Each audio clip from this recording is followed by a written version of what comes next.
What is up? It's World Hockey Report live coming to you on 12 Ounce Sports. It's Wednesday, May 27th up here in the Great White North. How's it going? Cody Jansen with you. Of course, show's brought to you by mybookie.ag. Use promo code 12OZSports, and they're going to match that deposit up to $1,000 when you use mybookie.ag. Go and cash those tickets. Might as well get it done. It's the time of year. Sports are finally coming back. And yes, we've got a ton to talk about. So we got the one and only on the line, of course. Adam Ermintrout joins me this morning. Buddy, how's it going? Not bad, man. How are you doing? Doing good. Can't complain. The weather's been all right. And, it's looking pretty good. So there's golf in the forecast. I'm really not going to complain about that. Let's just jump right into it because I didn't watch the Gary Bettman thing. I listened to it. Was it pretty cringeworthy? Yeah, I don't know, he was like cracking some jokes and stuff like that, and like obviously off a script, just like thanking people left, right, and center, and then calling the Stanley Cup the most prestigious trophy in sports for the 85th time, and then like, yeah, I don't know, like I think everybody kind of knew what he was gonna say anyways, but it wasn't like some big announcement. Why? Like, I don't know why this needed. I don't know. Like, why did this need its own press conference? Why couldn't this have just been released? Like, I feel like this is something like the whole draft thing. That's a little more confusing, but the playoffs could have been like, we're doing 24 teams. Here's how it's gonna be. Like, I feel like it could have been simplified that much more. No. Yeah, no, it could have. Like, I don't think it needs to be some big thing, but obviously, like, I'd like to see the numbers on it because I don't think anybody's flipped on Sportsnet and how long to watch anything current. So, like, maybe that had something to do with it, but it's just a Zoom call or Skype call for 15 minutes of him talking about pretty much all the stuff that we already knew.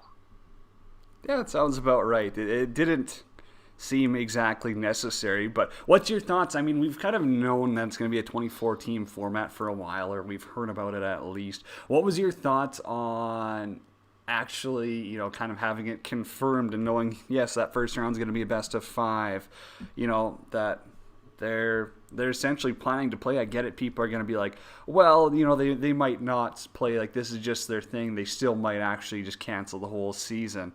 What was your thoughts on kind of seeing the matchups now? I thought 4 was too much. Me, like I'd rather like 20 or something, but eventually, or like do 20 with like a couple playing games for the like 16 to 20 as we kind of suggested that they do regardless. But I don't know. I think it's interesting with all the phases and stuff, and they were talking about how phase 2 might open up kind of at the start of June, so that's like in a week. And I tweeted that phase 2 is going to open up, and it's not technically mandatory, but there's for a fact some of those GMs are going to say to their guys like, hey, it's not mandatory, but we really could use you here, and like it's not a very good look if you don't come, right? Like, I think some GMs or a lot of GMs might try and wiggle that in, and then I mean the 3-week training camp at the start of July and all the rules with that, like it's gonna be weird and different. And when you're on vacation or like you go somewhere and like you're meant to be outside, you're meant to not be in a hotel room, like, and you're sitting in the hotel room, you're like, wow, this sucks, like I'm laying in bed all day. Like, isn't that gonna be those players for like 10 hours or something, like in a day, like, because they can't really do anything, right? And I guess like they'll have like their room set up with like Xbox and ping pong and all that, but at the same time, like, will they even have that set up because you can't touch anything? I'm sure that they'll. Yeah, it does make sense there. I was like, I'm sure that they'll kind of soup up the hotels and things like that to a certain standard. I don't know if they'll go as far as, renting out a whole golf course or something. Like, there's been a lot of things kind of brought forward. But at the end of the day is you're almost going to have to fully quarantine them. And that's what the players have obviously agreed to. And that's what the players want. And so you got to find a way where you can get their families there as well, because these guys don't want to be away from their families for 2-3 months. I think that's just stupid in general. But you also have to keep them entertained outside of the rink, and you can't be practicing, you can't be playing 24/7, which is why the schedule is going to be interesting. And you brought up the whole afternoon games, which they didn't exactly. I don't think they actually said that they were going to be playing afternoon games just because there's no fans, but it's pretty obvious that you're probably going to want 3 to 4 games a day if possible, especially off the start, just so that you can, kind of cruise through that early portion a little bit better. I don't know, like you're very against the afternoon games. What's the cutoff then? What's for you going that's too early? Like, is 3 o'clock or 4 o'clock too early? Because for me, I would say that if they're going to start a game at 4 o'clock our time here, Mountain Standard, I'm fine with that. I don't care. Like, I mean, I'm going to be half-assed tuned into the Carolina Hurricanes and New York Rangers anyways. So start it at 4. Whatever. I'll catch the good part.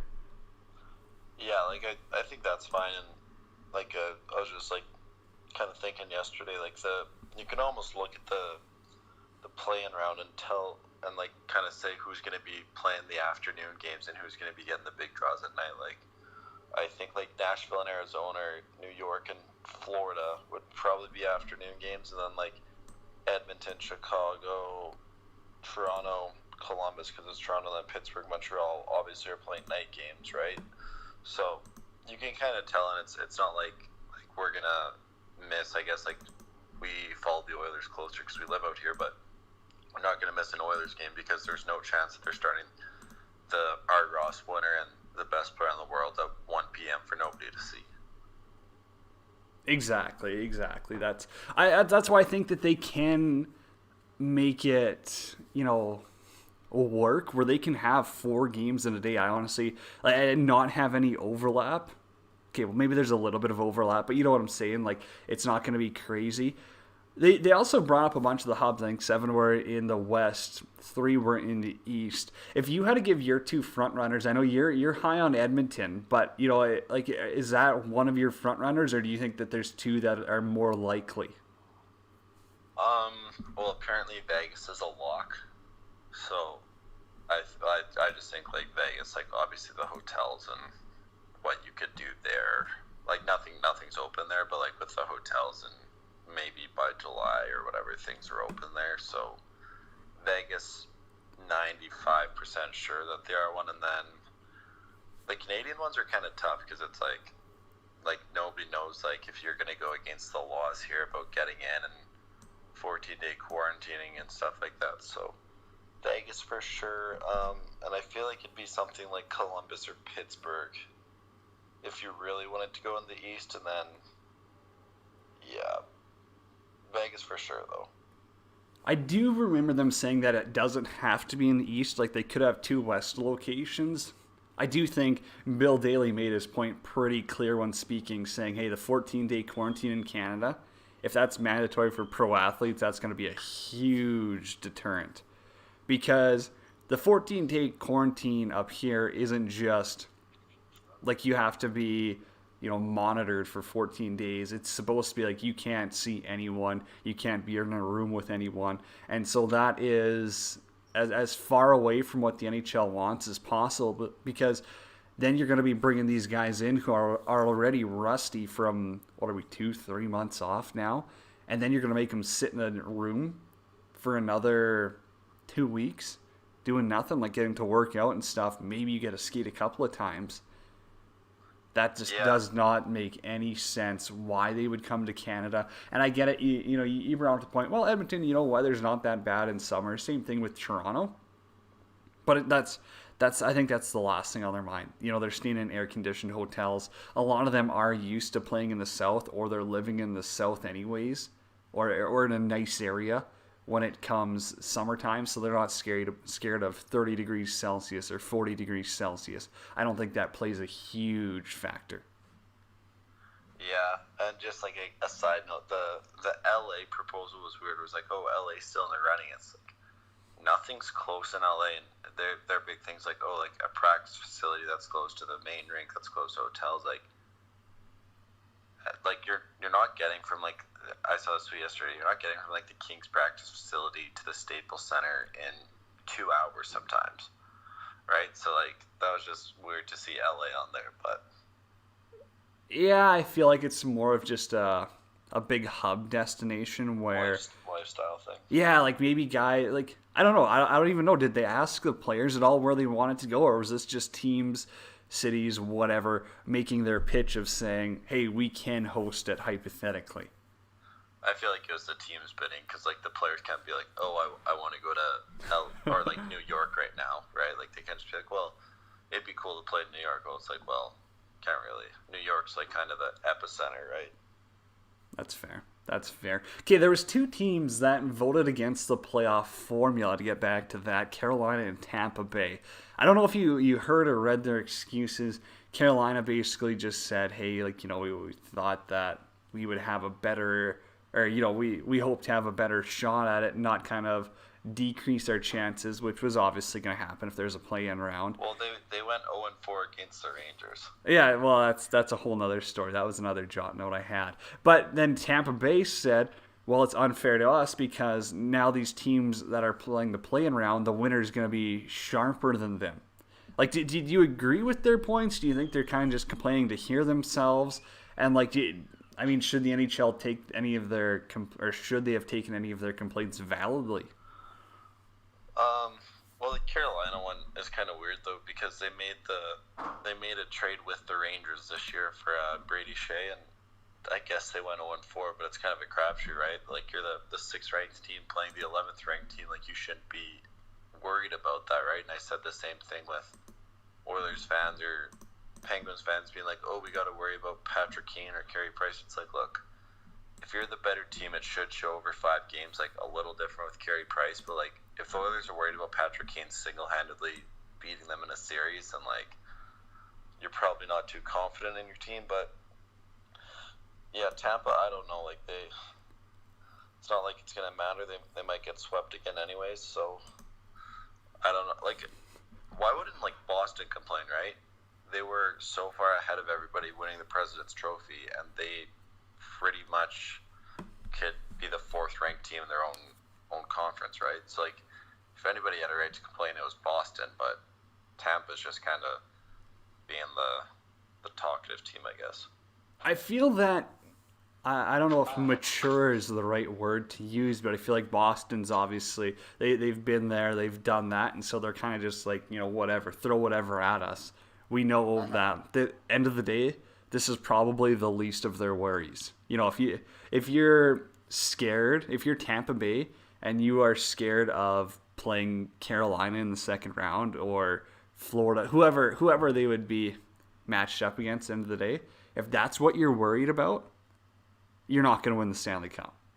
There is so many bigger fish to fry. I get it. That's the first step on the journey. But if that's what you're losing sleep of over at night, no, that's the Tampa Bay mentality. As Biz calls them, mental midgets. But like, it seriously is the case where if I could have picked a team who I knew would complain about this playoff formula, Tampa Bay would have been number 1. Like anyone would have just been like, if there's going to be one team who throws a fit, one team who complains, it's going to be Tampa Bay. Yeah, because John Cooper is a bit of a philosopher, and he overanalyzes everything, and I don't know, and there's that, and then you talk about their big boys not getting it done, and then they just wanted to seem to use kind of every excuse that they could when it got to it. So we'll see what happens, though. That's fair. Moving along, I don't know if you can give me the spark notes of the draft. I honestly don't think anyone really can, but why do these play-in teams need a shot at the lottery? Like, if there's 7 teams out of the playoffs, why don't we just let them go for the lottery and kind of the play-in teams, like, say, screw them. You have a chance at the Stanley Cup. Like, I don't see the reasoning for allowing those teams a shot at the draft lottery or whatever they're actually doing. Yeah, I agree. Like you'd assume 7 teams would be enough, right? Like if you're the 8th ranked team, or if you're like Montreal or Chicago, like does it really matter? Like you have a 5 or 6% chance of getting the first overall pick. Ottawa has a 25. Like I don't think we need to go into a phase 1 and a phase 2 of this and that. At the same time, though, like it's ridiculous last year that the Rangers and the Blackhawks win the lottery, right? Like the two of the league's like top 5 most powerful teams go from 10th or 11th to winning the lottery. So it's almost a broken system as it is. But for those lottery teams, like they're probably not going to play a game for 9 or 10 months, right? Like they finish at the start of March and they're not going to play again until January 1st of next year. Do you have a system in mind? Like, I don't need some, TED talk here, but do you have a system in mind that you think would make more sense for the NHL to adopt for that? Like, are you a fan? I've heard a lot of people talk about like a play-in system where like you actually have to play for that first overall pick. Like, is that something that you think would be beneficial to the game versus, just kind of putting a bunch of balls in a container and hoping for the best? Or do you I don't know, where do you fall on this? The play-in system, no, because like if I'm like Trevor Daley or Ron Hainsey, I'm not going to be like, oh, like I'm going to block a shot here so we can maybe get the first overall pick for a team that I'm not going to be on in 2 years. So that's hard to get guys to be like, yeah, like let's go and get this guy we know nothing about who's 18 years old. I like the idea, and I don't think it really has a chance at working, but basically by the time you get eliminated from the playoffs, or by the time you can't clinch anymore, you try and it's a points percentage thing. So if Detroit was out of the playoffs in January this year, then they start playing towards a first overall pick and try and get the highest points percentage, right? But it has to be it's hard to prorate that, I guess. Yeah, but then what happens if a team gets eliminated with 2 games left and they win both of those?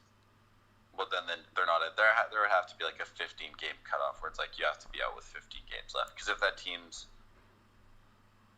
eliminated with 2 games left, then they're probably the 13th or 14th team anyways, right?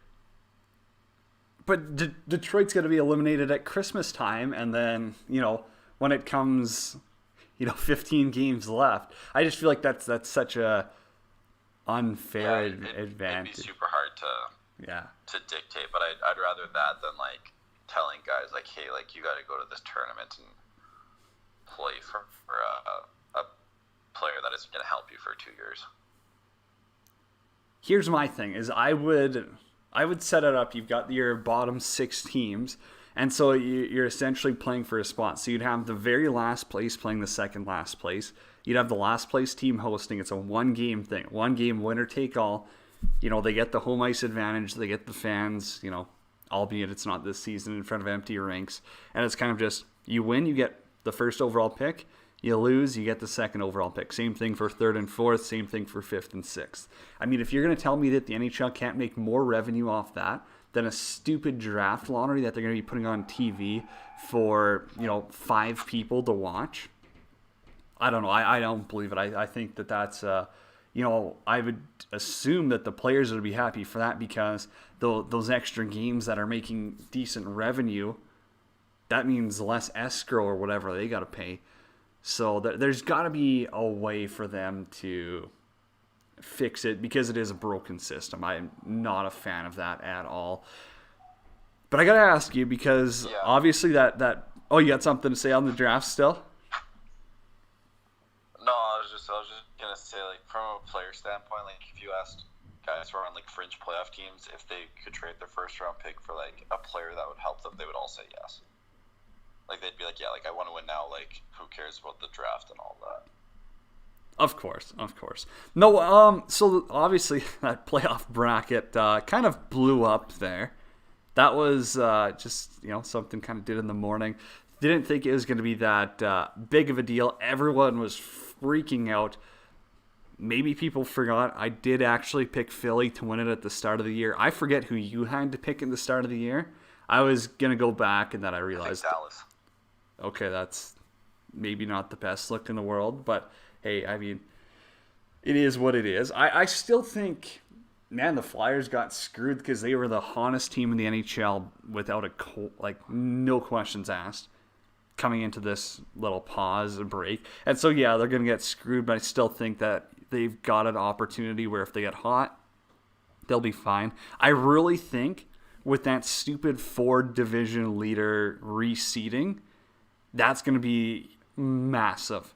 As to, I don't know if they're going to reseed after each round, but that could be huge to see who goes. Because if Toronto finds a way to avoid Boston, maybe they make a run. There's just so many unanswered questions. But hey, we did bring this up as our What's Nutrition and Performance question of the day. Go check out WNP. Great recipes, workout plans, everything you need, even from home during quarantine. WNP's got you covered. Go check out What's Nutrition and Performance. And our question of the day, Adam, who's your Stanley Cup pick today?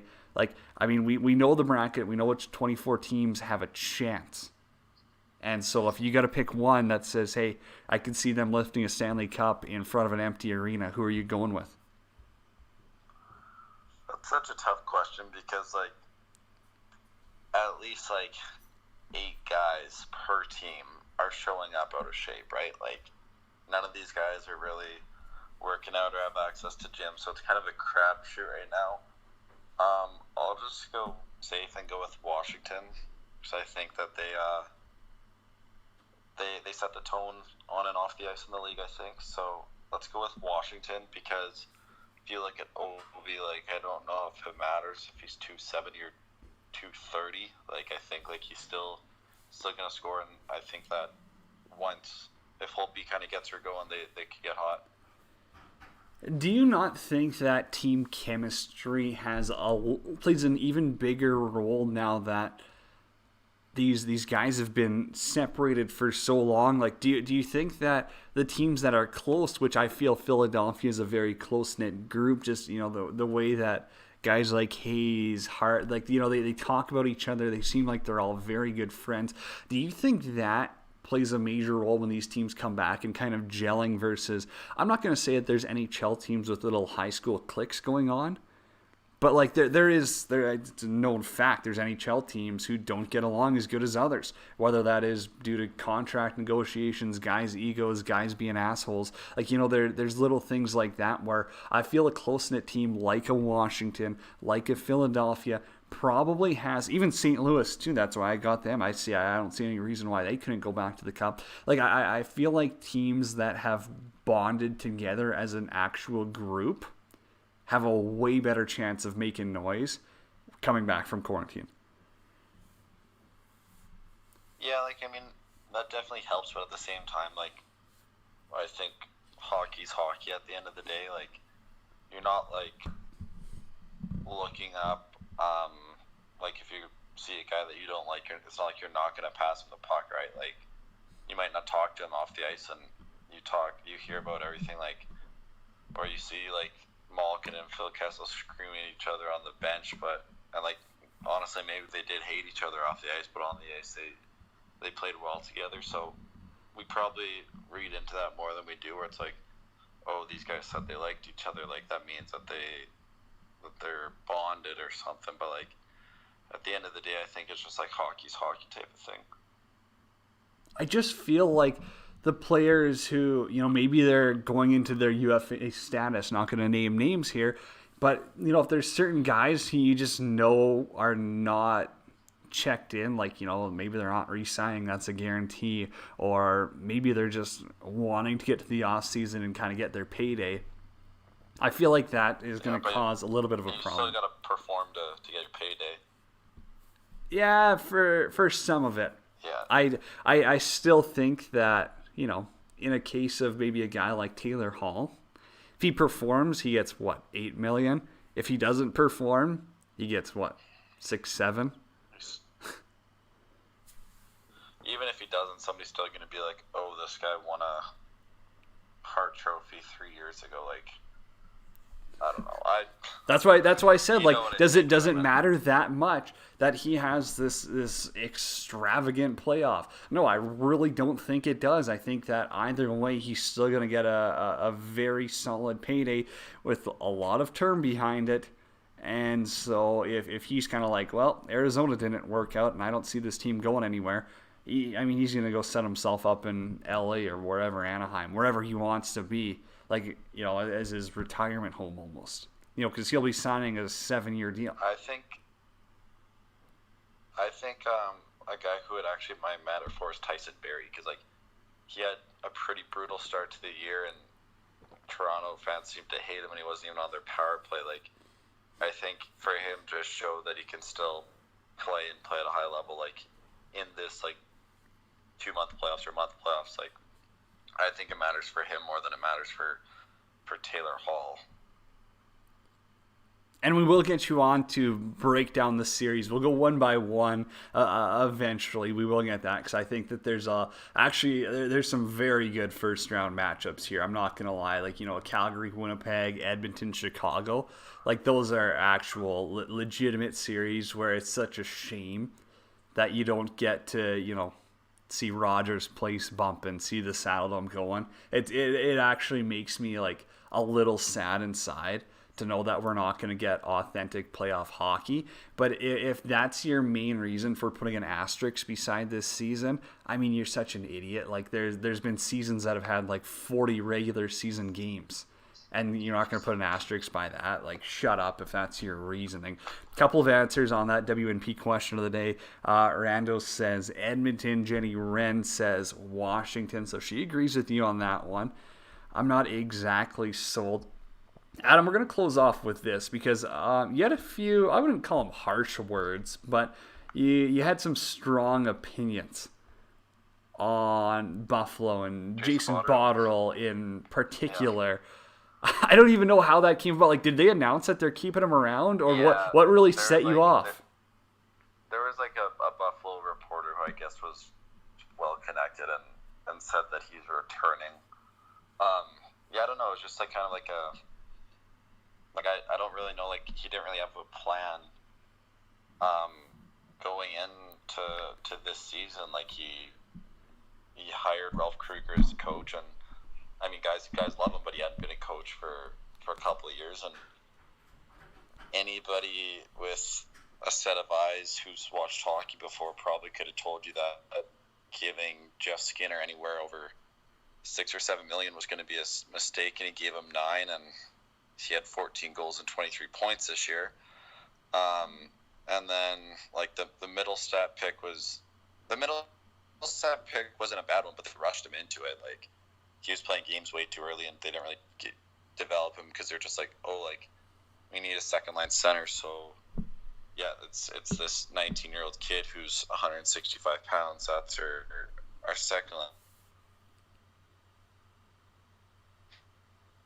With like Zemgus Girgensons this year, and then he traded for Brendan Montour, and he traded for Colin Miller, and who are almost the exact same player. Signed Carter Hutton, who's obviously not a number one, but he was expecting him to be, and then signed Marcus Johansson this year, and all of a sudden he was like their second line center, and he hadn't played it since apparently Washington, but like obviously he's not a centerman. And yeah, it was just, and obviously the O'Reilly trade, which I thought was a little earlier, but he got a pretty brutal return considering what O'Reilly did once he found a way to like hockey again. So it's weird, but I mean, the owners in Buffalo, they're talking about some money issues with them because they're still paying off how many coaches and GMs still. Isn't it the Pagulas in Buffalo? Yeah. Oh, they've got. Yeah. I think they'll be all right money wise. I think that they've got a couple of B's there for billionaire, but that's, I mean, they funded all of Penn State, and they're gonna keep funding them. Adam, I gotta ask you. I know you gotta get out of here.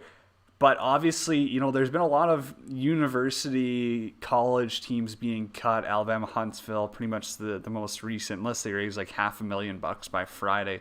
Don't really see that happening. Lethbridge has got cut. You're a little bit more connected to that side than I am, I would say. Like, is this going to be something that's more common? Like, do you expect to see more college teams, even down to the junior level, folding because of how this quarantine's affecting them, for not being able to host camps, for these universities not being able to recruit properly, like little things like that? Like, from your perspective, do you see this happening a lot more in the next few months?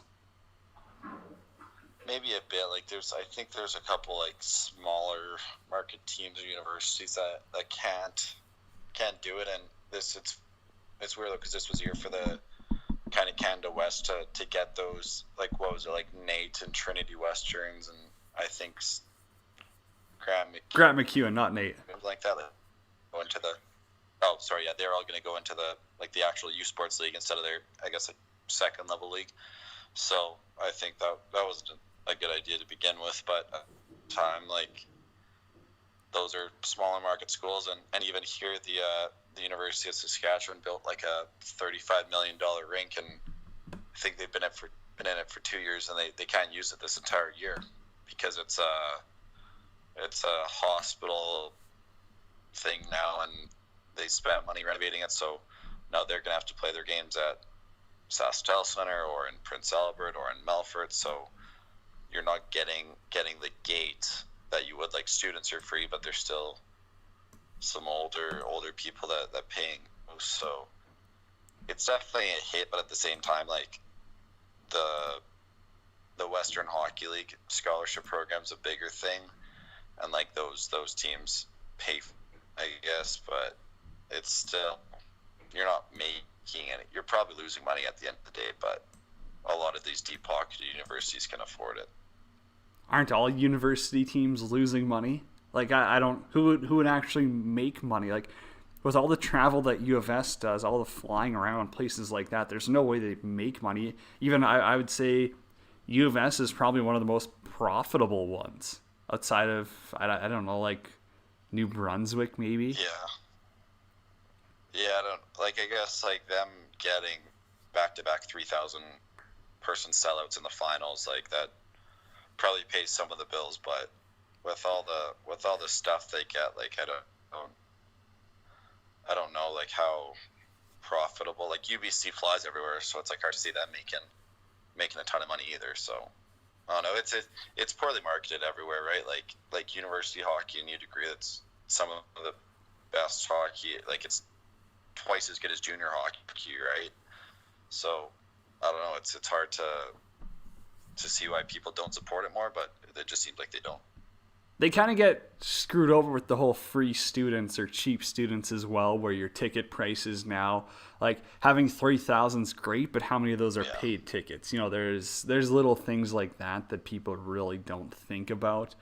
And I don't know, like, I fear for the whole the hockey world in general, because if you can't have fans, if you can't have camps, if you can't recruit players properly, have students on campus, I get it, there's a lot bigger issues out there, but it's going to be an interesting winter coming up. And a lot of these owners, like, they own like a hotel chain or a restaurant business or car dealerships or something like that. Like, nobody's spending money at those places right now either, so like, they're losing money there. Then that means they lose money with their junior team also, or like they don't have like as much to support it. That's totally fair. I'll let you send off on this because I don't agree with it, and I'll touch on it after the break. But you are fine with the NHL canceling this season, and you think that they're going to be coming back in the fall for October, because I don't see that happening. I don't see fans coming back into stadiums until 2021 at the earliest. Yeah, like, I think the vaccine thing's probably the biggest, like, just, I think once people are in the building, like, you could fill up like a half, but at the same time, it's like, how do you get them all in and out, right? Like, we went to Rogers Place and they have one entrance there, right? They got like two. Yeah, so like you're just gonna have 8,000 people standing in line and that little hall area or whatever. But yeah, I'm not sure. There you go. Adam Ermintrout, our guest. Buddy, thanks for joining us as always after the break. Nate's going to come on. We got more playoff and draft talk. This is World Hockey Report coming to you live on 12 Ounce Sports.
World Hockey Report live, coming to you on 12 Ounce Sports, Wednesday, May 27th, 9:41 local time here. Thanks for tuning in on 12 Ounce Sports, your home for sports talk, radio, live sports action. Plenty of stuff. Hey, they are getting live sports back up and running. Got baseball back on next month. That'll be exciting. Not really sure where lacrosse is at this point. It's definitely not looking promising for the area and probably not looking promising with no fans in the stands. So not really sure if that will even be coming back to 12 Ounce Sports this summer. But end of the day, we just cross our fingers, hope for the best. There's definitely bigger issues out there in the world right now. Joined on the line. Said we were going to come on. And yes, he is back to talk some NHL draft because, man, for one, like the whole draft formula lottery was so confusing yesterday. But two, being someone who follows the Sens, like this must choke you up a little bit that you've got two high first round picks, and they're giving these play-in teams who have a chance at the Stanley Cup a shot at taking away those spots, essentially. Like, I mean, Matt Nafe's our guest here. Follow him on Twitter at Matt Nafe. But, buddy, what's your thoughts right away? We might as well get into it. Oh, I have lots of thoughts, and we don't have a lot of time to get through them. But initially, I hate it. Plain and simple. Strictly speaking, a team that has the opportunity to get into the Stanley Cup playoffs with these play-in series should not have an opportunity to get the first overall pick. No question. And, like, just the way I see it, the Edmonton Oilers are a team that are in the playoffs, and they should be in the playoffs. The point percentage shows that they should be in the playoff spot. They're ranked 5th. They lose out to the Chicago Blackhawks, which I don't see happening. But they lose out to the Chicago Blackhawks, and then they have an opportunity to get 1, 2, or 3 out of those lottery picks. And then are you telling me that the NHL fan base as a whole isn't going to absolutely implode if the Oilers win another first overall pick? It's insanity. And from a Sens standpoint, I mean, I'm not completely complaining because the worst we can pick is 5-6. I mean, odds are the players you're going to get at 5-6 are a guy like Lucas Raymond, Marco Rossi. Jamie Drysdale could drop down. Oh, I'd be pissed. I mean, you're gonna say like, oh, it's not the worst thing, but it's terrible. It's brutal. If you're not gonna get, like, I get it. Detroit's, they're up there for the Lafreniere stuff. But like, if you're not getting Lafreniere, Byfield, or Stützle, like if you don't get any of those three, and you're the Ottawa Senators or the Detroit Red Wings, like, you are going to have someone's going to put a hit on Gary Bettman. That's how mad they're going to be. It makes no sense to me that it almost looked like a done deal that the NHL draft was going to occur in June. The draft lottery was going to be for the first overall pick. That's it. And whoever won the lottery moves up 4 spots. I would have been okay if they said, this is what we're doing. The worst Ottawa could have picked was 3-4. Odds are they were going to pick 2-3. That would have been a dream scenario.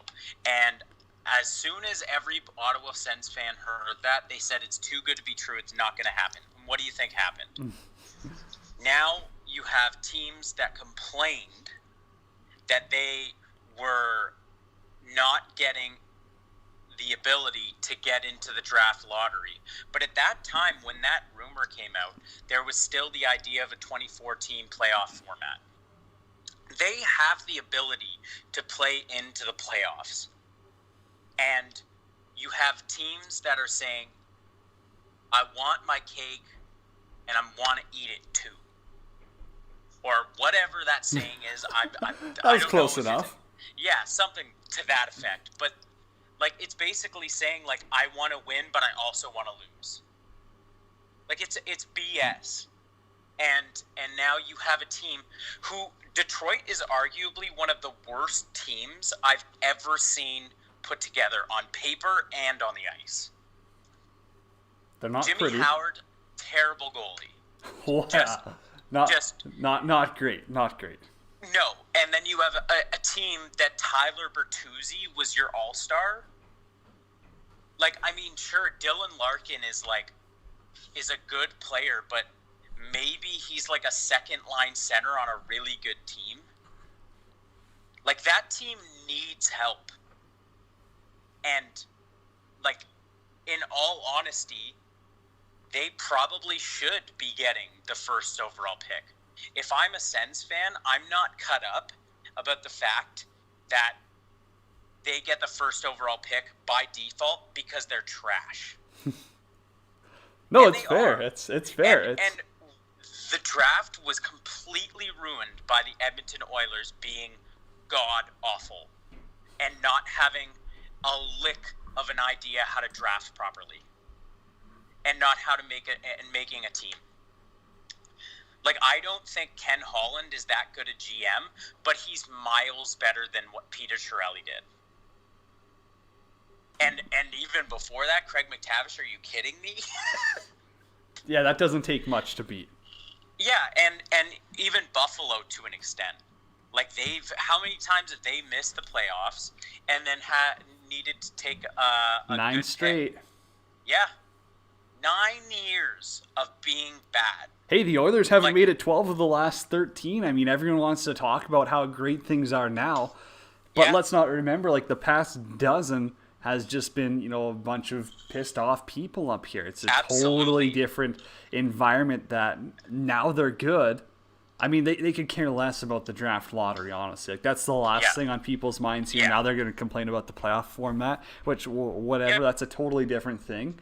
But let's not forget, if you're an Oilers fan, the draft lottery has saved this franchise. Yeah. Because Completely, you lucked out. Like, you lucked out on a historically bad year of the Buffalo Sabres, and you still got a first overall pick. I mean, they got Jack Eichel, who is arguably one of the best consolation prizes in draft history. He is so good, and the Buffalo Sabres are going to ruin him. remember when people And- thought that Jonathan Drouin should go over Nathan McKinnon? Yeah, that's I just love looking back at old drafts and thinking, like, he's what so could good. have been? Nathan McKinnon's so good. Oh, my But goodness. the Blackhawks, let's be real, people, are not beating the Oilers. There's not a chance. Corey Crawford is washed. They don't have Robin Leonard as their backup, who should have been their starter. So, like, and they, like, oh, Patrick Kane, ooh. Dude, they have Connor McDavid. Like, the guy can skate around the fastest players like it's nothing. I really So- didn't want to get into breaking down the series, but since you brought it up, I gotta say, there has to be a little bit of doubt in your mind, thinking young team, little playoff experience. They've been quarantined for 2 months versus a veteran team of Chicago who's been there, done that, knows how playoffs works, and knows how. I mean, it's a best of 5 series. It's short. You only got to win 3 games. Like, I'm not saying that Taves, Kane, DeBrincat, Strome, Kubalik, Doc, those guys aren't exactly making you shaking your boots, but it's making you think twice where if Connor McDavid and Leon Draisaitl get off to a slow start, that's a little scary. If the Oilers don't get consistent goaltending, that's a Yeah. little scary. Like, I'm not saying that Corey Crawford is, flat out going to outplay Mikko Koskinen or Mike Smith. Yeah. He's got a Stanley Cup. I mean, rings really make a difference, and anything can happen. It's hockey, and now you shorten the series.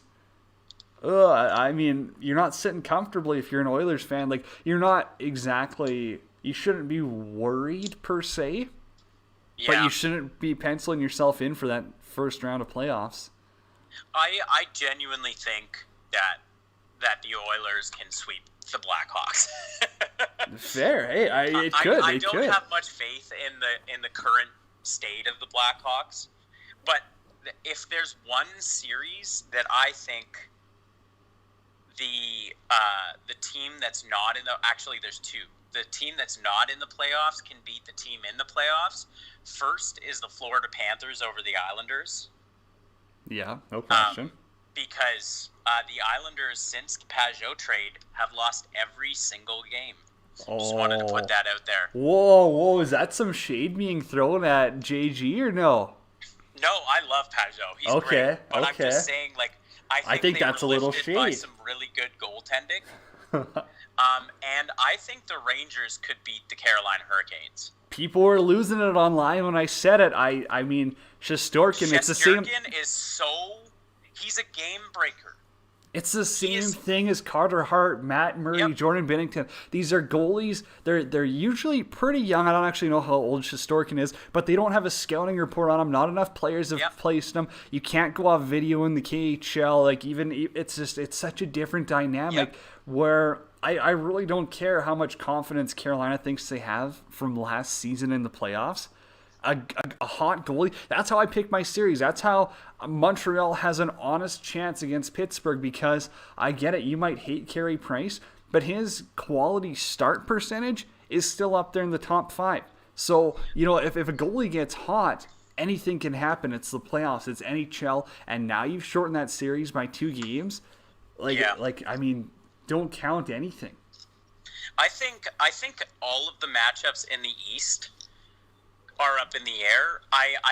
Personally, I think Pittsburgh will roll over the Habs, just because, as a Sens fan, Carey Price, we are his kryptonite.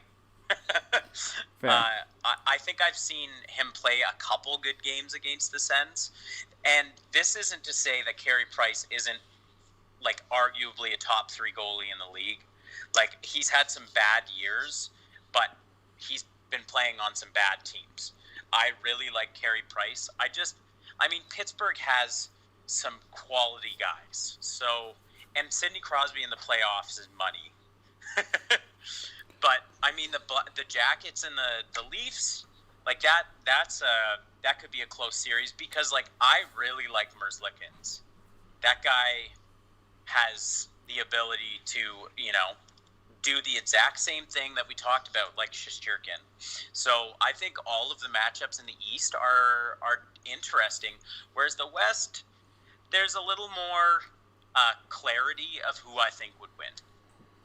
I don't know if I agree with that fully, but Okay, we will get into that on our 12-ounce sports playoff special. That's going to be coming up. I'm sure we'll get you on to break down a few of those, especially the goaltending matchups, because I always find that we can get in depth on those a lot. And before I ask you about our What's Nutrition and Performance question of the day, I gotta tell everyone, go check out 12ouncesportsradio.com. Big mini catalog got released now. There's some unbelievable t-shirts, golf shirts. Yeah, they look great. Yeah. So Nate even says so. So hey, if you need some new swag for golfing, go check it out. 12ouncesportsradio.com. Free shipping on orders over $50 or $60. I don't have that in front of me, so I probably just blew it. But whatever. 12lzsportsradio.com. Go check it out. Go get yourself a new shirt. Support the station that supports us. World Hockey Report coming to you live. It's May 27th. Matt and Nate, our guest. Well, we've already been breaking down the playoff bracket, so I might as well ask you. It's our WNP question of the day. Nath, we need a cup champion. I don't like it, but man, Philadelphia looked really good. They were unbelievable. They were the hottest team. Really, really good. Claude Giroux, good Ottawa boy. Carter Hart, future Vezina winner. Ivan Provorov. They got everything. I like Philadelphia's chances. I do too, and everyone was blowing it up. I'm sure you've seen the bracket, man. Guys, I saw the bracket. People were going wild about it. I couldn't figure it out. I didn't think it was that unreasonable. Everyone's like, "Oh, every single one of your first round predictions are wrong." And I was like, okay, like one, like I mean, I'm not gonna trust the advice of someone with 22 followers on Twitter, but give me a break to say, oh, my predictions are wrong. Like, come on. Like, let's be realistic here. Yeah. I didn't just randomly place teams here. I think about who's had playoff success, who's got the goaltending, who's gonna be coming out of quarantine, in my opinion, in the best condition, and that's why I think, as you talked about, a hot goaltender can change a series, whether that's Merzlikins in Columbus, Shesterkin with the Rangers, Price, whether that's David Riddick with the Flames. If he can outplay Connor Hellebuyck, the Flames have a chance. Like there's those little things like that people don't think about. They just go, oh, who finished highest in scoring? Who's got Sidney Crosby or Connor McDavid on their team? Like, hey, there's a little bit more. Look for the edge on with teams that have a European goaltender. No. Because they are training right now. That's fair. Man, I was just about to lose it on you until you made the most valid point. Their rinks are open. They're skating. Yep. They're buzzing around out there. Yep, exactly. Damn. Okay, Nate drops a bomb to close off the episode. Who's got the most Europeans on their team then right now? I don't even know in the NHL. Like, I mean, I wouldn't be surprised if it's New York, the Rangers. Yeah, I guess. Are they all back home, or did they stay in the States? Like, I don't know. I know Lundqvist went back home. Georgiev went back home. Kakko went back home. I'm not sure on Zibanejad. They also have... He's just DJing it up? Yeah. Oh, that also, funny story, started in Ottawa at, like, some of the smaller clubs. That's hilarious. So, yeah, I mean, that's where what a bad trade. Career start in Ottawa. Yeah, I miss him. That's going to do it for another edition of World Hockey Report on 12 Ounce Sports. Matt and Nath, buddy, thanks for jumping on the show. Anytime. Of course, it's always a pleasure to have you on. You drop a few bombs. And yes, I mean, NHL playoffs, they're coming back, or play-ins at least in July. I'm banking on it. Like, they say training camps, start of July, that's or middle of whatever. There's going to be hockey games in July and August. I'm very confident of that. It's not going to look the same. It might even put you to sleep watching Carolina play in front of an empty rink. But hey, it's still hockey. I mean, I'm not going to be someone who complains about the best game in the world. Fair enough. That's going to do it. Alrighty, wrapping things up. World Hockey Report. You know what? I don't even know. Next week, I can't even think off the top of my head who our guests are, but we'll let you know. Follow us on Twitter at World Hockey RPT. Pete's Power Plays is up next. See you next week, same place, same time, 12 Ounce Sports.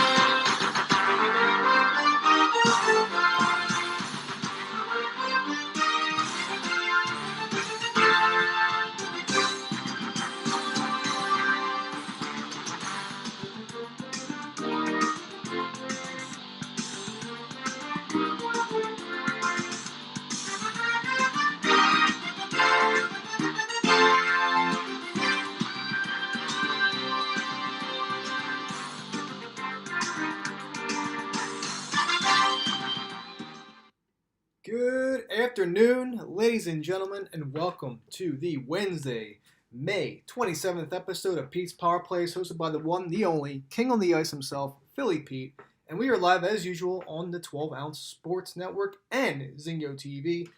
This show, as usual, is sponsored by MyBookie. Well, we're getting sports back into the action now, but some sports may feel on a hold right now. But that is not the case with MyBookie. They got tons of action for you to get in on the fun over at mybookie.ag. Whether esports or overseas baseball is your thing, they've got you covered when you use the promo code 12OunceSports. That's 12OZ Sports, all one word, when making your first deposit. They'll match your first deposit up to $1,000. Don't feel like watching baseball at 2 o'clock in the morning? MyBookie has you covered with an online casino to scratch that itch. Go to mybookie.ag and use the promo code 12OunceSports, 12OZ Sports, all one word today for free money when making your first deposit.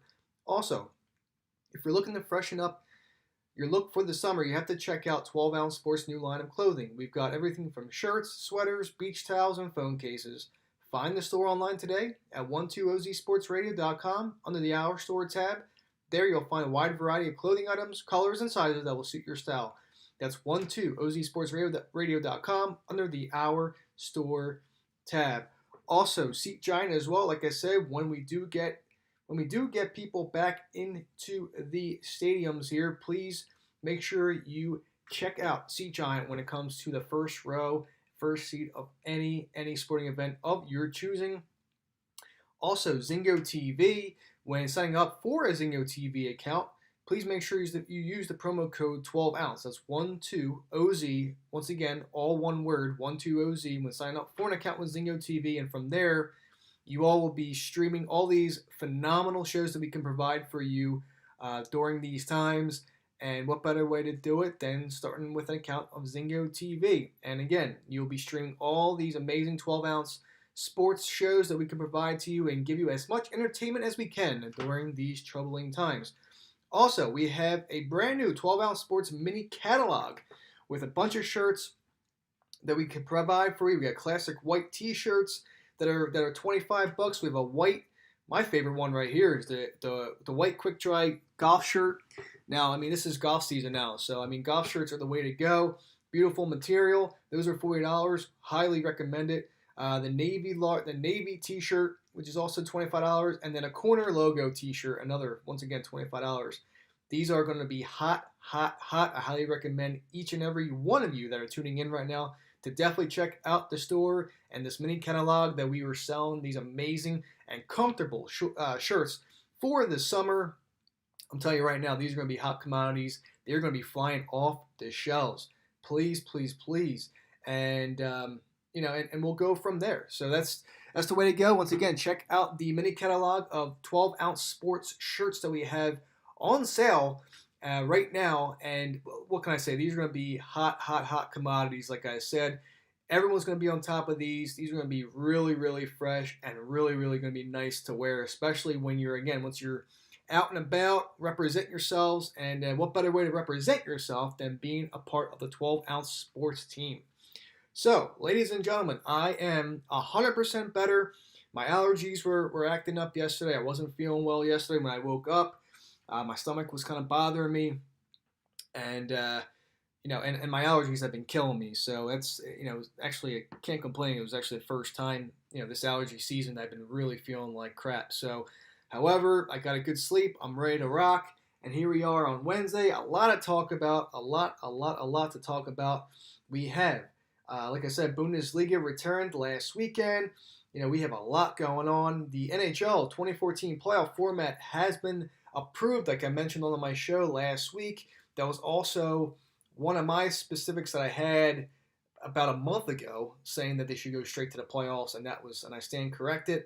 I also mentioned that the NBA should go straight to the playoffs as well, and right now it seems like they're going to be doing a 16-team playoff tournament, so a little bit similar like the NHL, just not as many teams, and it just makes sense because you don't need those crappier teams to be in the playoffs. There's no point. So I was pretty dead on with that. Tomorrow, real quick, I'm going to discuss about the AEW Double or Nothing pay-per-view. I did watch it. However, I need a little bit more time to pretty much follow up the rest of my notes. So that'll be on tomorrow's show along with Ozark Season 3 in review. However, I might push the Ozark Season 3 review to next week. Gina is basically busy with work all weekend, so she won't be able to come on board this week. But we will talk about that most likely next week. I'll keep you updated tomorrow in terms of Ozark Season 3 in review. But tomorrow, AEW Double or Nothing review and a few other nicks and knacks in regards to NHL, NBA, and also the English Premier League is also making their return. Like I said, looks like they're trying to start up in about a week. I heard about a month ago it's supposed to be June 1st, but it looks like it's going to be between June 4th and June 7th. So I believe next week or a week and a half they're going to be starting up. So that's amazing news for EPL fans out there. And like I said, we have Bundesliga already back, and soccer is finally back to where it should be for now. La Liga, as well as Serie A. The Italian and Spanish leagues will be returning in June as well. I believe that's going to be more towards the end of the month of June. I think like the 21st or somewhere between the middle to late of June is when Serie A and La Liga is going to be returning. So all the major soccer leagues are coming back within the next month. This is phenomenal news. NHL is returning.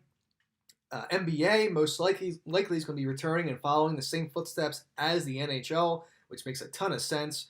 NFL, like I said, right now is on schedule. And baseball, July 4th is still the date as to when the first pitch will be served. And July 4th weekend for MLB. Also, NFL and college football, they are assuming that there will be fans this season. I don't think that's going to happen this year, unfortunately. I've been hearing rumors that that they're all gonna be having fans this season. I also heard rumblings that you're gonna do a first half of the NFL and college football season will not be fans, but the second half of the season, middle of October, November-ish for the rest of the season, there will be fans. So half of the season without fans, the second half of the season with fans. Honestly, coming from Philly Pete and just my experiences with all this going on, knowing that my wife is a registered nurse and how she's always up to date with this COVID, I truly think that we are not going to see fans this season whatsoever. Let's forego the fans.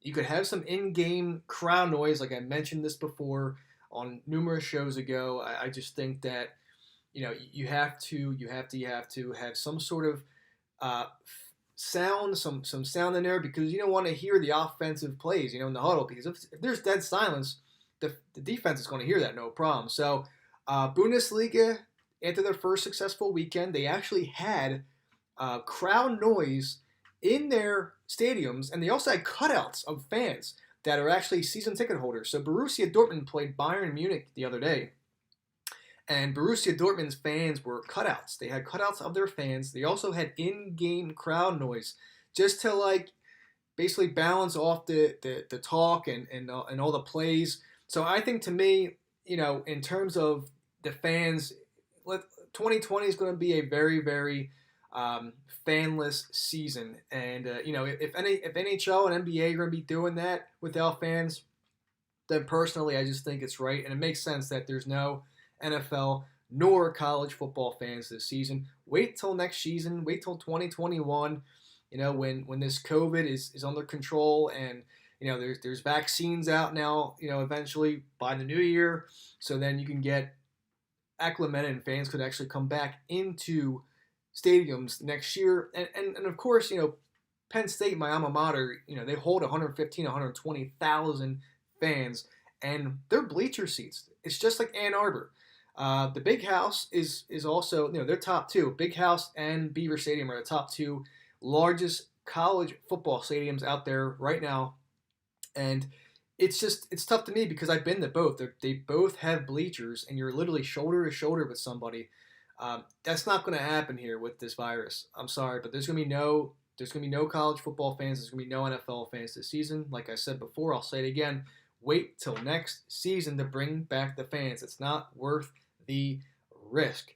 So all those rumors, like I heard, I don't think it's going to happen.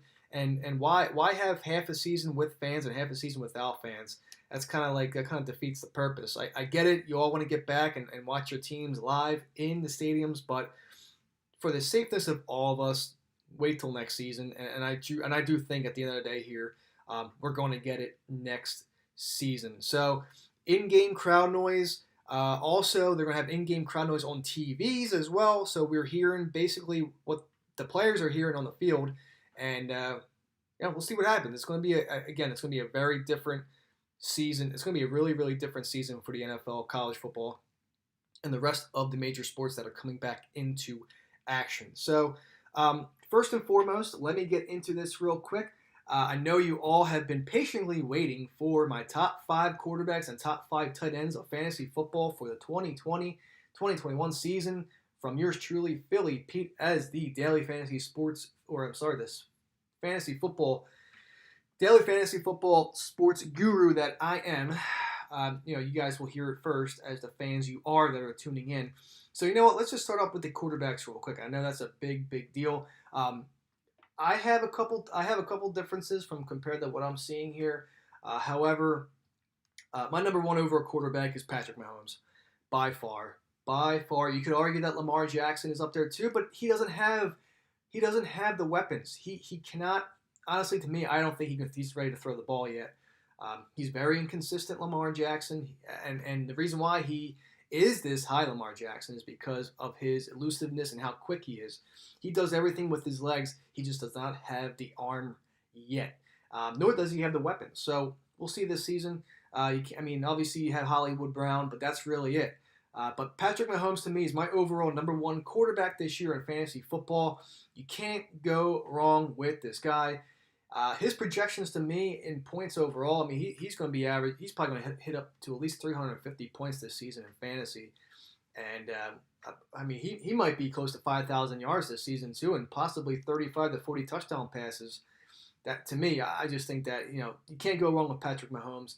And with the way that this Chiefs team is, it's tough to repeat in the NFL, don't get me wrong. But this might be a Chiefs team that has a lot of talent and for years to come, as long as they're all staying together. But for me, I just think that when it comes to Patrick Mahomes, I know quarterback leagues, in all my leagues, they're all 6 points. And quarterbacks get off the board within the second or third round, which is pretty early. I know most quarterback leagues are 4 points. But with all my leagues that I'm in, it's 6 points, and quarterbacks go well early. So for me, obviously, what better team, what better offense, and what better player in my mind with the number one overall quarterback for Philly Pete, Patrick Mahomes of the Kansas City Chiefs here. Over the last 2 years, he produced quarterback one numbers in 21 of the 29 games where he played the entire game. He did leave early last year against the Broncos because of his injury, but still, 73% rate. He played the entire game, and he provided QB1 numbers, which is insane. So you can't go wrong with this guy whatsoever. Again, he has weapons. He has a decent backfield. They just added Edwards-Helaire, CEH from LSU for the backfield with Damian Williams. This team's going to be good. You have Travis Kelce, you have Tyreek Hill, you have Mecole Hardman. You have a lot of players, and Sammy Watkins decided to come back too. So the team is for real, and they're going to be loaded for years to come. So you know what? It could be a late second round pick for me, early third. But if you're gonna take a quarterback early, Patrick Mahomes should be your number one overall quarterback coming off the board in your fantasy leagues this year. Number two, I know I just mentioned him, but Lamar Jackson, my number two. What can I say? The MVP guy, he had a very remarkable 2019, but had a disappointing playoff run. So that's, what can I say for a rookie? That's pretty darn good. So, I just think that this season might regress a little bit, especially on the ground. And to me, a lot of people rank Lamar Jackson ahead of Patrick Mahomes, but I just don't see that. I love Kansas City's offense compared to Baltimore. Lamar doesn't really have a good arm to me. It's not accurate. It's really not accurate compared to Patrick Mahomes. Patty Cakes, on the other hand, he could throw the ball behind his back and still deliver an accurate pass to Travis Kelce. Lamar Jackson, you saw him in 2019. He overthrew people, he underthrown people, but at the end of the day here, if you want an RB1 with numbers, Lamar Jackson will get you that. And like I said, he had Mark Andrews. Basically, that's who he threw to, and Hollywood Brown. So they have more weapons this year. They got J.K. Dobbins. They got a couple other receivers, I believe, in the draft. He rushed for 1,200 yards last year, 7 rushing touchdowns, which is insane for a quarterback. And like I said, he had more rushing touchdowns that are worth more than his passing touchdowns. So I will end it like that for me. I just think that, to me, Lamar Jackson, of course, you got to give the MVP some love here. And, he was healthy all 16 years. Again, he's just more elusive on his feet compared to his arm. So if he can upgrade that arm strength a little bit and be a little bit more accurate this season, then maybe next season, if we're in this conversation again, maybe Lamar Jackson will overtake Patrick Mahomes at number one. But for now, I'm going Patty Cakes number 1, Lamar Jackson number 2, and number 3, I'm taking Russell Wilson here from the Seattle Seahawks. I love this guy. If it's anybody that's going to take their team to the playoffs every single season and have consistent numbers every single year, also on the ground as a runner, Russell Wilson is that guy. He is as safe as it comes when it comes to fantasy football. He has a phenomenal throw. His arm is perfect. He is dead accurate. I mean, hell, there was a couple games last year that you thought the ball was overthrown. I think it was a Thursday night football game. He threw to Tyler Lockett. That was a touchdown, and I thought the ball was out of bounds. Simple as that. He has a phenomenal arm. Accuracy is probably the best out of all quarterbacks besides, again, Patrick Mahomes.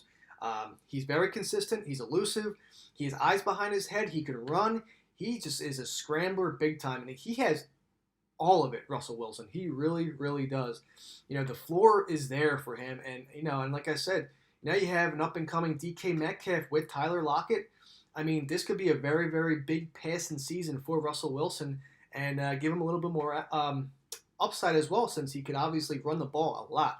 So, basically 48% of QB1 hit rate ranks 10th since 2000. So, he refuses to bust, and like I said, if it's anyone that stays healthy and stays consistent all year and will give you that fantasy football title, it's Russell Wilson. So I was this close from moving him up to number 2, but I had to give the love to Lamar Jackson. I know. But Russell Wilson for me is my number 3 quarterback. Number 4, Deshaun Watson. Again, another guy where, you lose your number 1 receiver in DeAndre Hopkins. However, it doesn't matter though. He brought in Brandon Cooks. He has David Johnson now in the backfield to work with. This team still has weapons, of course, as long as they're healthy. So Brandon Cooks will fit right in. You got Will Fuller that could fit right in. You have David Johnson, of course. And, and again, Deshaun Watson can move. He can move on his feet as well. I think Deshaun Watson is more of a fifth rounder or sixth rounder. Again, he just moved up for me because I don't like Dak Prescott at all. He is not a top 5 quarterback whatsoever. Once again, I will discuss quarterbacks next week in terms of who are in a typical top 5 that Philly Pete did not have for you, and I will explain why next week. So that would be a great topic for all you guys to stay in touch with.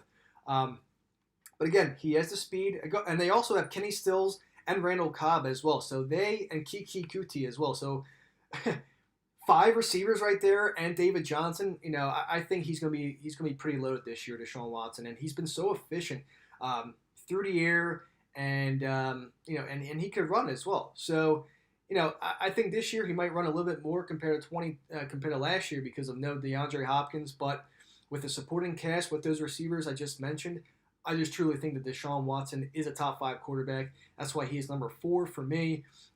You don't want to be too concerned without DeAndre Hopkins, but to me, I think this is a quarterback that you select in the 5th to 6th rounds of your fantasy football drafts. But, and like I said, at the end of the day here, Deshaun could run, he could score, he could throw. And again, with or without Nuke, he has weapons. And lastly, number 5, I'm taking a huge chance here, but I'm taking Drew Brees. Number 5 as my 5th overall quarterback for 2020. Yes, I forego Josh Allen. I don't believe in the hype for him yet. Again, he is a runner. He cannot throw for anything.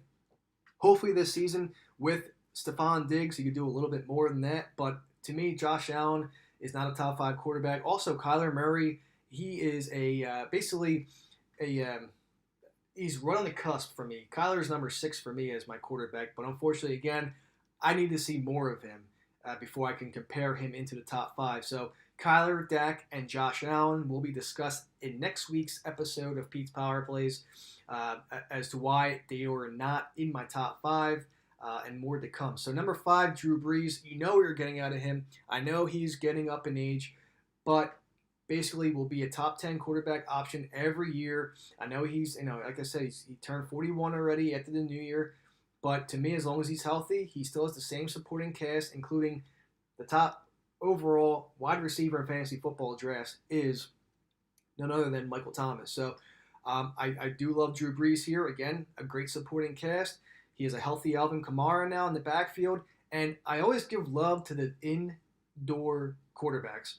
All those quarterbacks that play indoors, always get a notch up for me big time as well. So I do truly think that Drew Brees, you can get him late, probably 8th, 9th, 10th rounds in fantasy, unless if someone's desperate and takes them really early.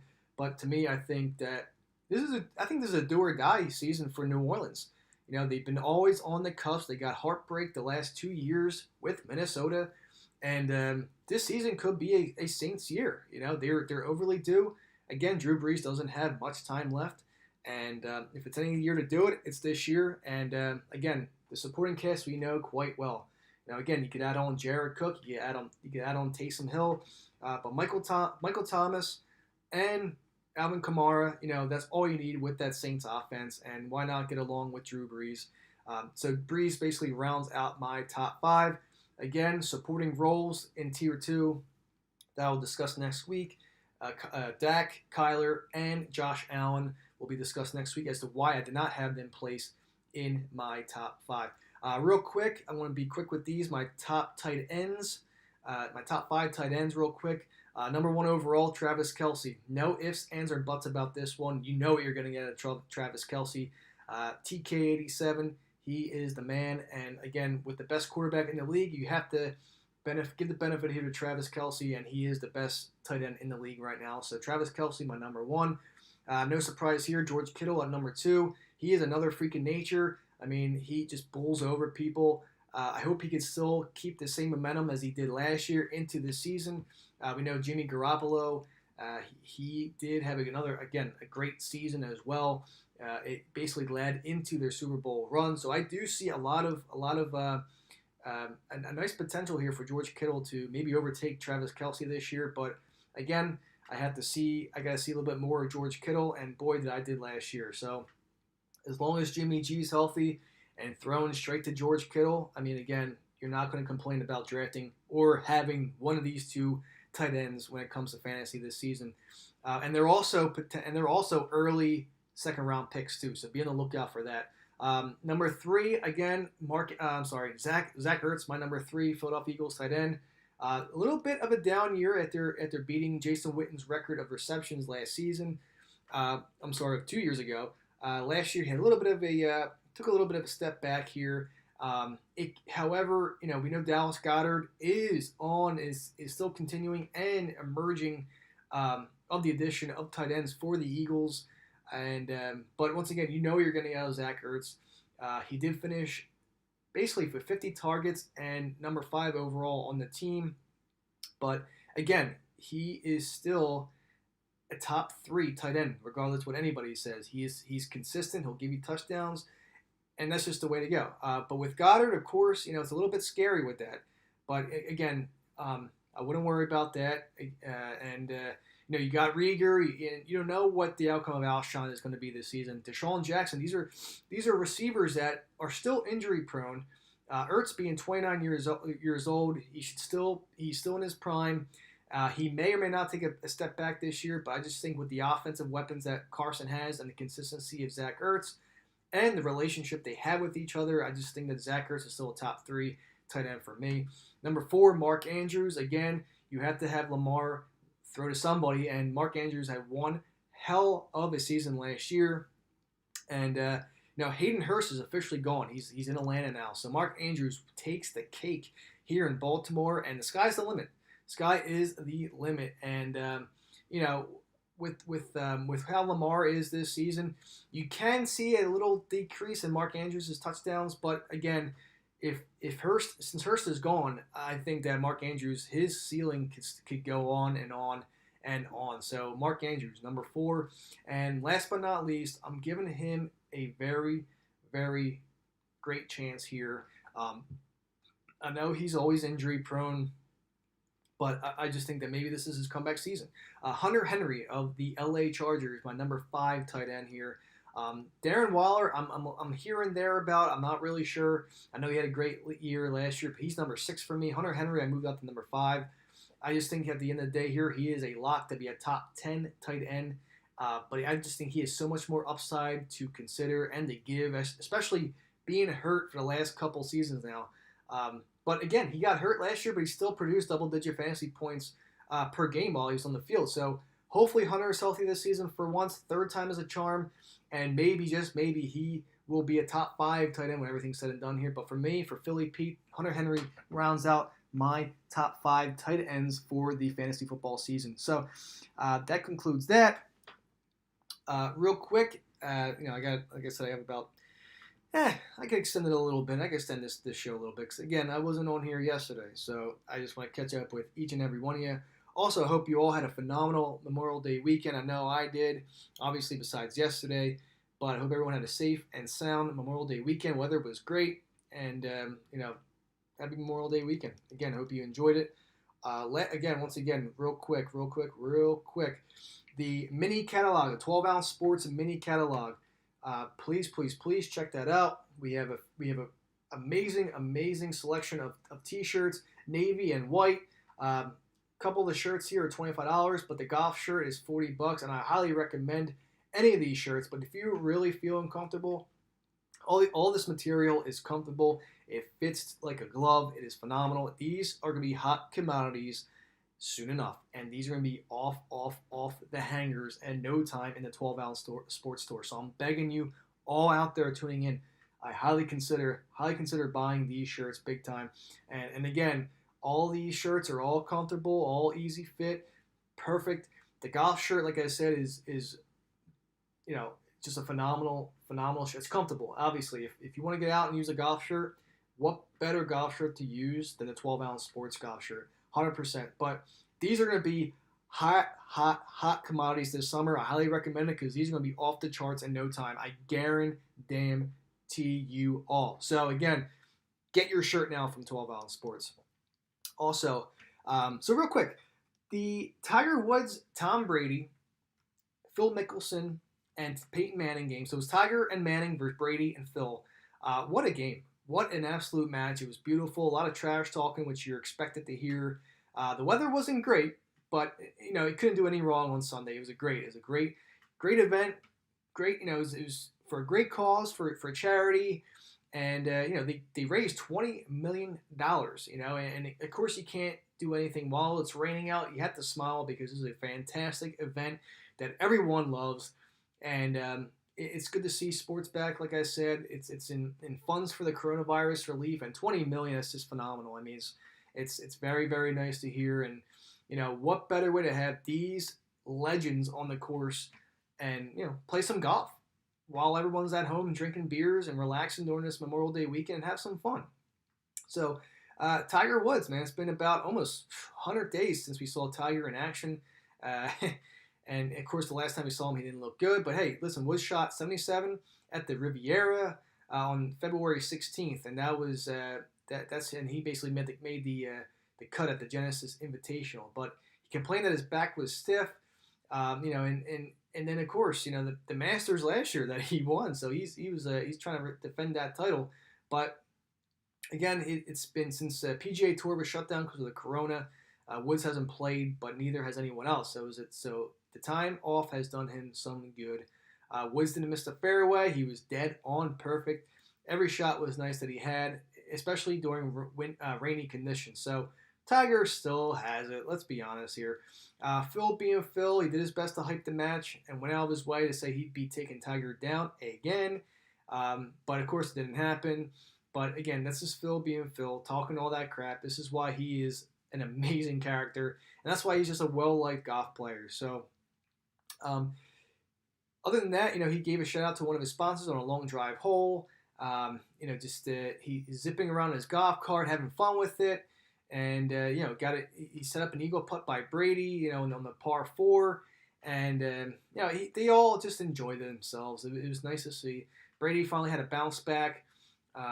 Instead of, taking a little time off from throwing with Tampa now, he was out there playing, a couple errors at every turn, but he was just laughing at it part. It was he had a shaky start, let's be honest here. But it was nice. It was nice to see, again, all these players. Chuck Barkley, obviously giving him grief, offered up to $50,000 for the relief as well.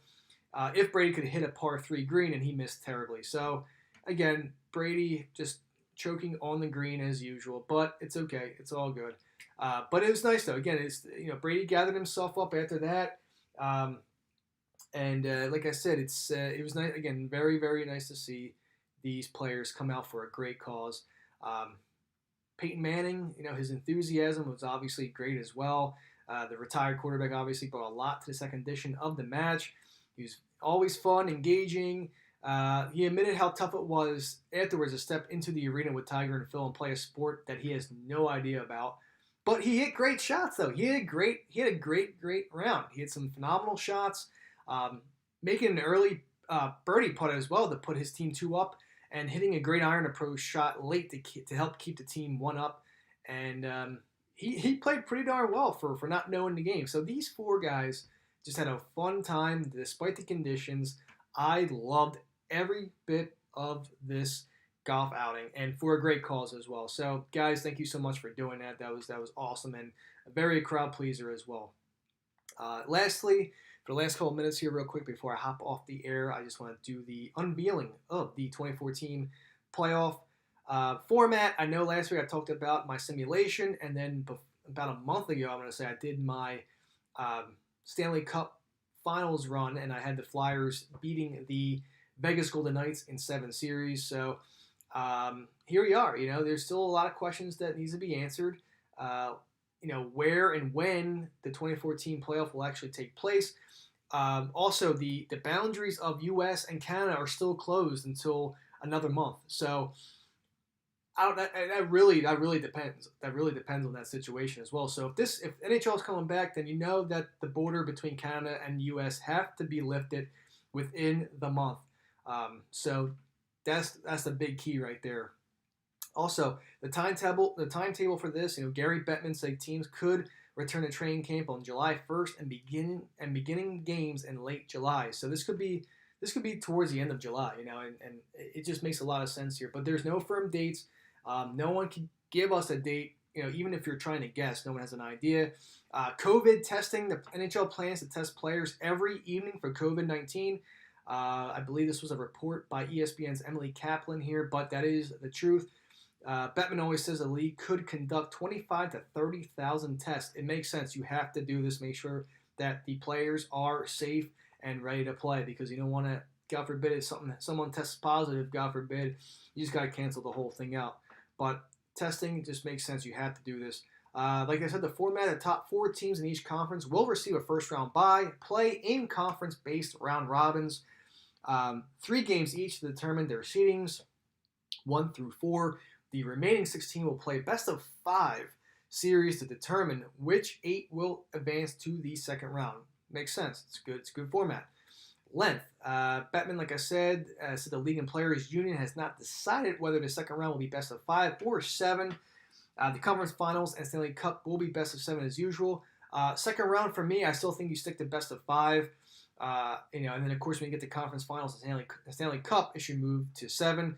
So hopefully, again, if second round 7 games, by all means, that's great. But I just think that if you want to, kind of lengthen this season a little bit, then I think at best of 5 second round makes a lot of sense here. And then lastly, the draft lottery. 7 teams: the Devils, Sabres, Ducks, Kings, Sharks, Sens, and the Red Wings. Obviously, who did not qualify for the playoffs, will enter the draft lottery along with the 8 teams that lose in the first round to determine the first 15 picks in the 2020 draft. So you could see, for example, like the Penguins be a 5 seed and lose to the Canadiens as a 12 seed, and then the Penguins could have a top 15 draft pick for next year, which is crazy to think. So we'll see what happens. And it's a long shot, but hey, the Pens could have the number 1 overall pick if possible too. It's crazy how this format is working out. Locations under the proposal. Games will be played in 2 hub cities, one city hosting 12, other hosting West. Again, I just think that for the Western teams, I just truly think that you should have one. You should have Eastern Conference or Western Conference. Have one city be in Canada and the other city be in the United States. So I could see Edmonton representing the Western Conference, and then in the Eastern Conference, I could possibly see Pittsburgh holding it, or somewhere in Florida holding it. But to me, I just think that if you're going to go that route, or say your 12 teams in the Eastern Conference could be played in Toronto, and then the 12 Western Conference. The 12 Eastern Conference teams could play, say, in like Columbus or Chicago, or one of those cities in general. So, or like Columbus, like one of those teams. So it goes either way. Me personally, Philly Pete, I think the 12 Western Conference teams will be based out of Las Vegas. And I think that 12 Eastern Conference the 12 Eastern Conference teams will most likely represent in the Toronto area. I just think that makes a lot of sense here. But I just think you have to be fair. You have to have one in Canada, or one conference be represented in Canada, the other conference be represented in the United States. So for me, Western Conference, Vegas, Eastern Conference, and Toronto. Just throwing it out there. We will see what happens. So, but that basically concludes the Wednesday, May 27th episode of Pete's Power Plays. Hosted by the one, the only, yours truly, King of the Ice himself, Philly Pete. Once again, live on 12 Ounce Sports. And also, I highly recommend, again, I can't stress this enough, please check out the mini catalog that we have on the 12 Ounce Sports website.